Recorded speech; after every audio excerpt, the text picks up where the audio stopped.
Vous aimez jouer aux échecs? Ça fait 550 ans que la dame, la seule femme du jeu d'ailleurs, est la pièce la plus puissante. Elle peut bouger horizontalement, verticalement, en diagonale, et ce, sans limite de cases. Alors, ces messieurs les cavaliers, les tours, les fous, qu'on appelle en anglais les évêques, les hommes du peuple et le roi s'inquiètent un peu.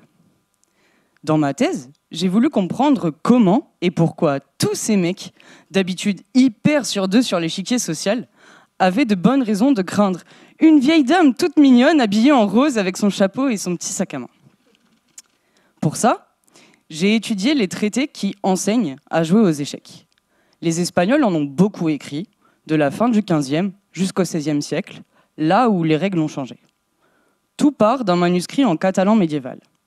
Et comme l'imprimerie se développait à ce moment-là, tous les grands joueurs, toujours des mecs, écrivaient des livres pour dire « Eh, regardez, c'est moi qui est la dame qui va le plus loin. » Oui, parce qu'avant, au Moyen-Âge, la dame ne bougeait que d'une seule case en diagonale.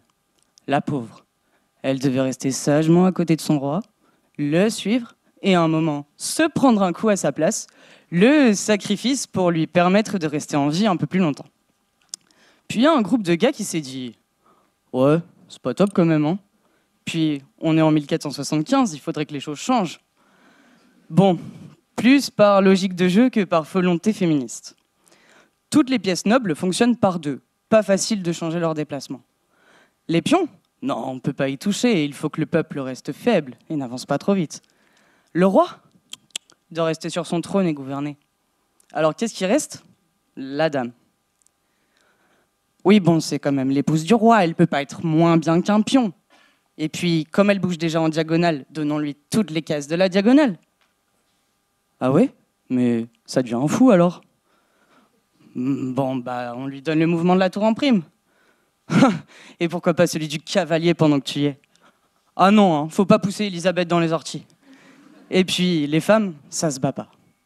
Bon, pas en ces termes, bien sûr, mais ça s'est grosso modo passé comme ça. Bref, les jeux contiennent des images faites de textes que j'ai comparés. Chaque époque en invente, en réinvente et les réinterprète. Aujourd'hui, ça permet de rappeler que Élisabeth II, malgré les apparences, était une reine ultra badass. Et au XVIe siècle, ça justifiait l'immobilité sociale et permettait d'expliquer la division de la société entre, d'un côté, la noblesse et le clergé, ceux qui se battent, gouvernent et font les règles, et de l'autre, le tiers-état, le peuple, ceux qui travaillent et qui se plient aux règles du jeu.